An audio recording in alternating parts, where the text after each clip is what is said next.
Shalom, selamat pagi saudaraku. Renungan pagi kita hari ini 21 Januari berjudul Sang Pemberi Kebijaksanaan. Ayat intinya diambil dari 1 Raja-Raja 4 ayat 34. Demikian firman Tuhan. Maka datanglah orang dari segala bangsa mendengarkan hikmat Salomo, dan ia menerima upeti dari semua raja-raja di bumi yang telah mendengar tentang hikmatnya. Bersama saya, Pendeta Andre Daembani. Mari kita dengarkan penjelasannya.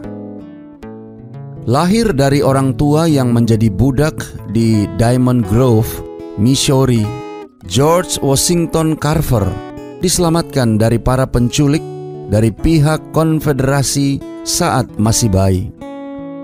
Dia memulai pendidikannya di Newton County, di barat daya Missouri, tempat dia bekerja sebagai buruh tani dan belajar di sebuah gedung sekolah yang hanya memiliki satu ruangan.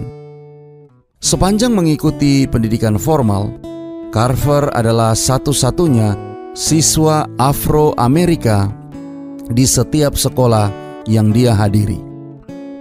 Seorang siswa yang luar biasa, dia berkembang pesat dalam lingkungan pendidikan, memberi kesan yang sangat baik pada gurunya, dan kemudian melanjutkan untuk mendapatkan gelar master dari Iowa State College.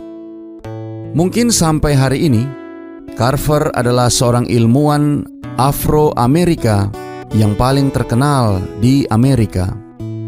Pada periode antara tahun 1890 dan tahun 1910, tanaman kapas telah dirusak oleh hama kumbang buah kapas. Di Institut Tuskegee, Carver telah mengembangkan metode rotasi tanamannya, di mana dia menanam tumbuhan kacang-kacangan penghasil nitrat seperti kacang tanah dan kacang polong, bergantian dengan kapas yang menguras nutrisi tanah. Carver menyarankan agar para petani kapas untuk membudidayakan kacang tanah.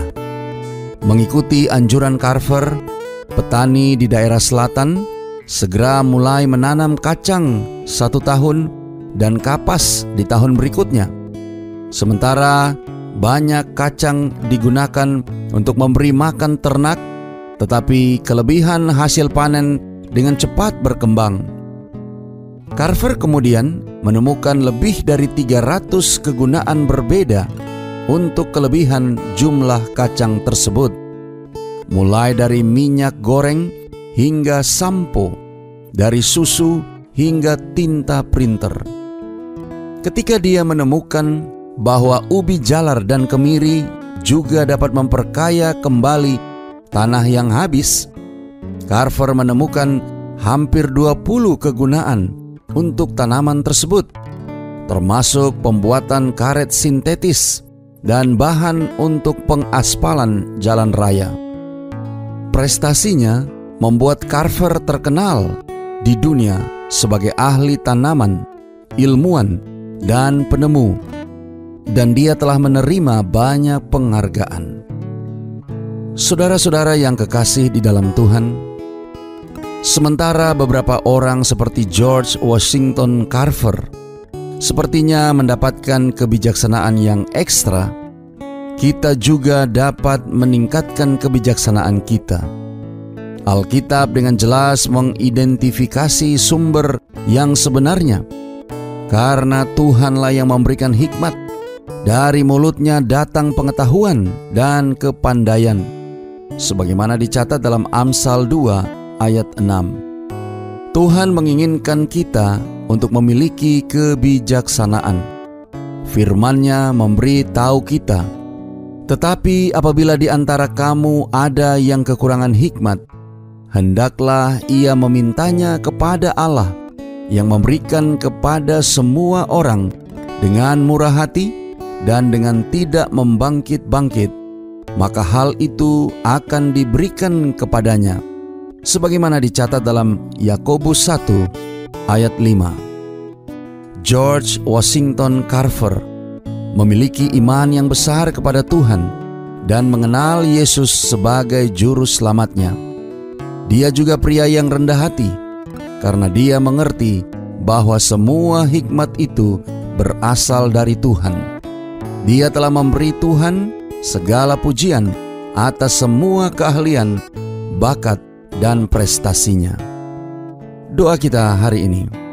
Bapa, terima kasih. Melalui renungan pagi ini, kami kembali diingatkan akan kuasa yang Engkau miliki sebagai Sang Pemberi kebijaksanaan. Terima kasih melalui renungan pagi ini, kami diingatkan untuk senantiasa memohon hikmat yang Engkau berikan seperti kepada George Washington Carver. Tolong kami hari ini Bapa. Biarlah dengan pertolongan kuasa Roh Kudus-Mu, saat kami akan memulai hari kami juga boleh memperoleh hikmat yang berasal daripada Tuhan, yang memampukan kami untuk melakukan banyak hal yang akan menjadi berkat, bukan saja bagi kami, tetapi juga bagi banyak orang yang berada di sekeliling kami. Terima kasih Bapa. Inilah doa dan permohonan kami kepadamu. Di dalam nama Yesus kami berdoa. Amin.